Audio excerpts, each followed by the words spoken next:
തെരഞ്ഞെടുപ്പ് പോളിംഗ് ദിവസം ഇ.പി. ജയരാജന്റേത് എന്ന പേരിൽ പുറത്തുവന്ന പുസ്തകത്തിൽ ഗൂഢാലോചന ആരോപിച്ച് സിപിഎം. താൻ എഴുതാത്ത പുസ്തകമാണ് എന്ന ഇ.പി. ജയരാജന്റെ വാദം അംഗീകരിച്ചാണ് സിപിഎമ്മിന്റെ പരസ്യ നിലപാട്. എന്നാൽ പാലക്കാട് ഉപതെരഞ്ഞെടുപ്പിന് ശേഷം വിവാദം പാർട്ടി പരിശോധിക്കും.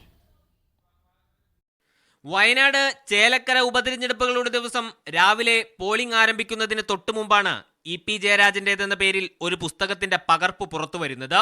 തിരഞ്ഞെടുപ്പിൽ വോട്ടർമാരെ സ്വാധീനിക്കാൻ കഴിയുന്ന പരാമർശങ്ങളെല്ലാം പുറത്തുവന്ന PDF ഫയലിലുണ്ടായിരുന്നു.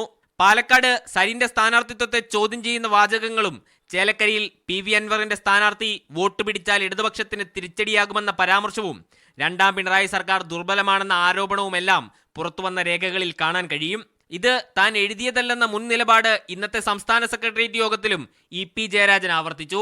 പുസ്തകം പുറത്തുവന്നതിന് പിന്നിൽ ഗൂഢാലോചനയുണ്ട്. തന്നെ തകർക്കാനുള്ള നീക്കത്തിന്റെ ഭാഗമായാണ് ഇത്തരത്തിലുള്ള വിവരങ്ങൾ പുറത്തുവരുന്നത്. താൻ ആരുമായും കരാറിൽ ഒപ്പിട്ടിട്ടില്ല.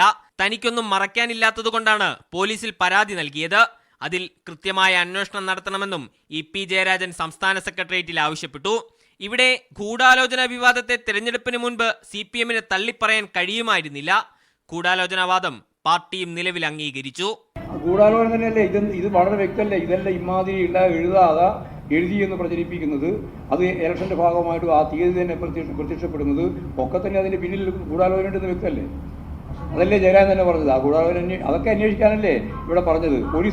പോലീസും അന്വേഷിക്കും, നിയമപരമായിട്ട് നിലപാട് സ്വീകരിക്കുകയും പോരെ. പാലക്കാട് ഉപതെരഞ്ഞെടുപ്പിന് ശേഷം പുസ്തക വിവാദം പാർട്ടി വിശദമായി പരിശോധിക്കും. ഇ.പി.യുടെ ബാല്യത്തിൽ തുടങ്ങി കഴിഞ്ഞ 20 ദിവസം മുമ്പ് വരെയുള്ള വിവരങ്ങൾ പുറത്തുവന്ന ഭാഗത്തിലുണ്ട്. ഇ.പി. അറിയാതെ ഇതെങ്ങനെ പുറത്തുവരും എന്ന സംശയം പാർട്ടി കേന്ദ്രങ്ങളിലുണ്ടെങ്കിലും ഇപ്പോൾ മൗനം പാലിക്കുകയാണ്. മീഡിയ 1 തിരുവനന്തപുരം.